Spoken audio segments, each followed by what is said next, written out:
your Trump-era Thanksgiving guide to conservative arguments for your liberal relatives, because it asks the Trump era, you don't want to talk about politics with your extended family.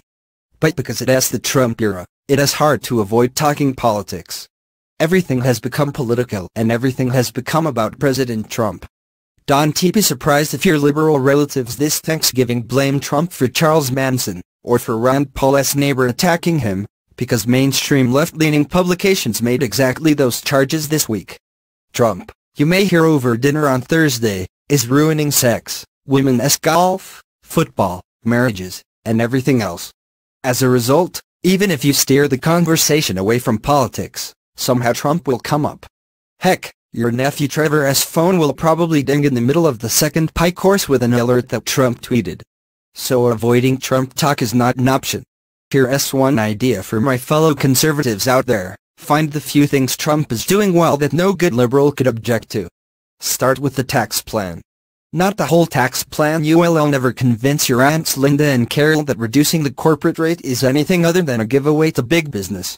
Also, don't try to correct the error the aunts believe that the bill would cut taxes for corporate jets. That is an object of faith now on the left.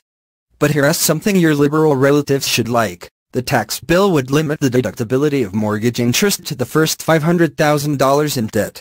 So a guy with a $3 million mansion, say, Tom Steyer or Al Franken, would get the same deduction, dollar-wise, under this plan as the person with the $600,000 home. The mortgage interest deduction is primarily a subsidy for real estate agents who use the deduction to talk buyers into buying more house than they could otherwise afford. Mortgage bankers and home builders also love the mortgage deduction. So Trump is curbing a special interest tax break for the wealthy. You could also point to Trump's Food and Drug Administration. The FDA has spent plenty of time and effort getting more generic drugs on the market in many categories. October saw more generic drug approvals than any month in history. This means those expensive name-brand drugs now see low-cost generic competition sooner. Trust me, Trevor will be pleased about sticking it to Big Pharma. Aunts Carol and Linda aren't very price-sensitive because of Medicare, but Trevor's fiancée Kate, they don't have a wedding date yet, should like the populist benefit of lower prices for everyone. How is it going so far? You may be running into the Trump effect. Trump has this magic power to change the minds of people not by persuading them, but by taking a stance. He drives so many people to the opposite stance. I've seen liberal writers go from calling Chicago Chirac because of all the gun violence to declaring it Earth's safest place, because Trump warned of inner-city gun violence. I've even seen liberals complain about doubling the standard deduction, a massive tax cut for the working class and middle class worth $0 to the wealthy once Trump got behind it.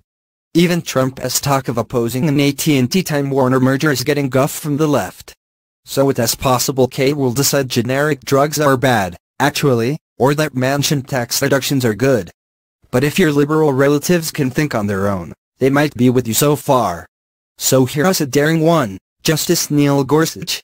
Yes, they'll hate him because he won't pretend the Constitution protects abortion, and because they think that Supreme Court seat was stolen by Republican obstruction of Obama's nominee Merrick Garland. So this is risky. But here you go, one of Gorsuch's most profound rulings came in Yellow Bear v. Lampert. Andrew Yellow Bear is a member of the Northern Arapaho tribe, and a federal prisoner. That is, he should be sympathetic to your relatives, because he is an ethnic and religious minority at the hands of law enforcement. And law enforcement has treated him badly. They won't give him access to the sweat lodge he wants for religious purposes, because escorting him there required extra resources. But federal religious liberty laws require the state to accommodate Yellow Bear, even at the state's inconvenience.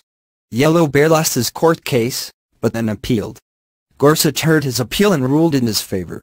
A powerful man using his power to protect a vulnerable religious and ethnic minority being misused by law enforcement.